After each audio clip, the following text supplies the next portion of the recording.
it is destructive, particularly for a Democrat, to be discrediting universal health care by waging a false campaign.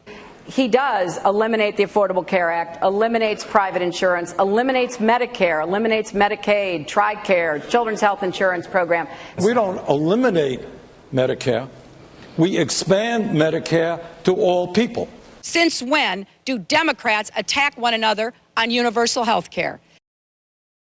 Back in 1994, you said that momentum for a single-payer system would sweep the country. That sounds Sanders-esque, but you don't feel that way anymore. Why not? Well, the revolution never came, and I waited. They even managed to buy off old foes. For her silence, Hillary was rewarded, and she became the second largest recipient in the Senate of healthcare industry contributions. But you don't feel that way anymore. Why not? Well, the revolution never came.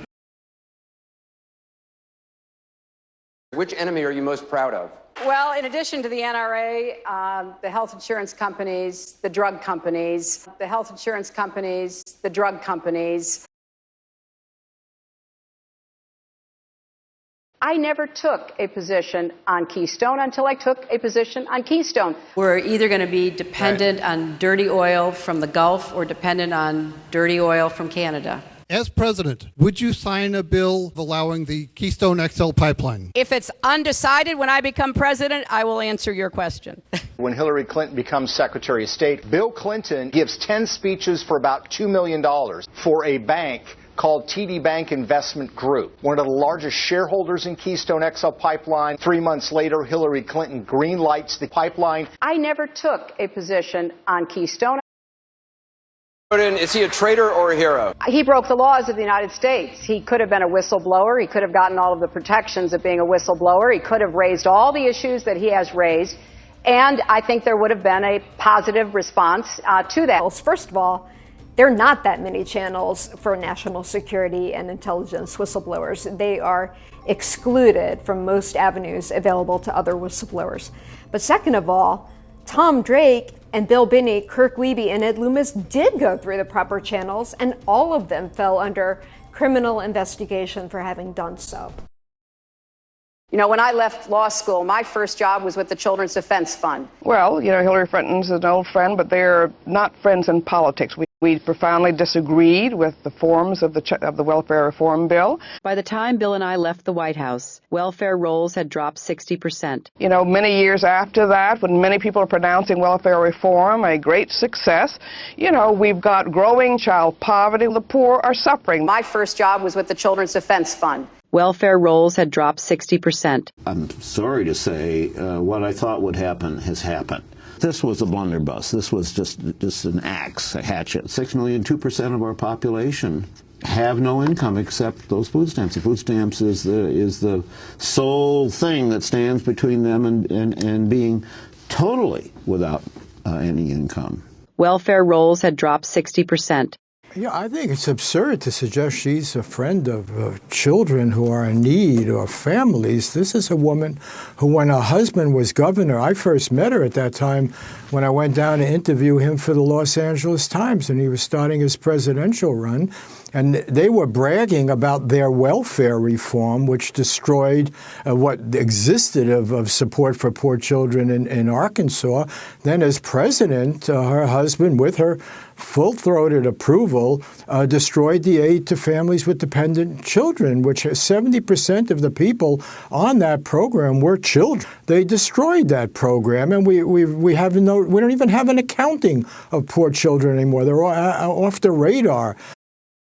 He was going to give immunity to the only industry in America. Only industry in America.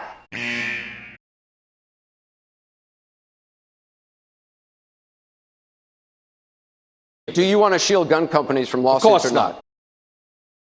Just for the record, are you a progressive or are you a moderate? I'm a progressive. I take a backseat to no one when you look at my record and standing up and fighting for progressive values. You know, I get accused of being kind of moderate and center.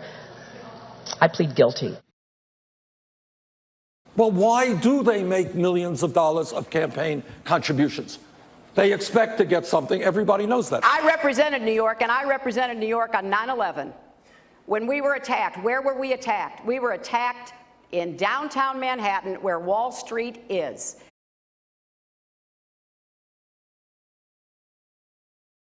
What about our traffic problem? 9, 11. I represented Wall Street as a senator from New York, and I went to Wall Street in December of 2007, before the big crash that we had, and I basically said, cut it out. Quit foreclosing on homes. Now, who's exactly to blame for the housing crisis? I think there's plenty of blame to go around. Home buyers who paid extra fees to avoid documenting their income should have known they were getting in over their heads. We cannot keep imprisoning more people than anybody else in the world. This bill would have put more police on the street, would have locked up violent offenders so they never could get out again, would have given more prison construction money. They are often the kinds of kids that are called super predators. No conscience, no empathy. We can talk about why they ended up that way, but first we have to bring them to heel. Well, actually, I have been very consistent over the course of my entire life.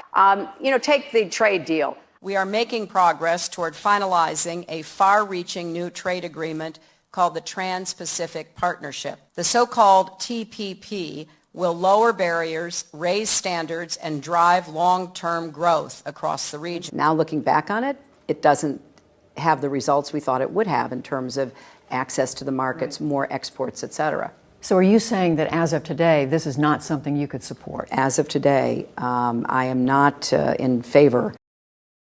You supported his trade deal dozens of times. You even called it the gold standard. Now, suddenly last week, you're against it. I did say when I was Secretary of State 3 years ago that I hoped it would be the gold standard. And she said, I had hoped back then that it would become the gold standard. She said it was the gold standard. She called it the gold over standard. and over again. She supported it unequivocally. I have been very consistent over the course of my entire life. Colombia has the highest rate of killings of trade unionists in the world. I oppose the deal. I will vote against the deal, and I will do everything I can to urge the Congress to reject the Colombian free trade deal. It's the largest independently controlled oil company in Colombia. Delivered a couple $1 million to the Clinton Foundation. She changed her position. One of our top goals is to complete free trade agreements with Colombia and Panama.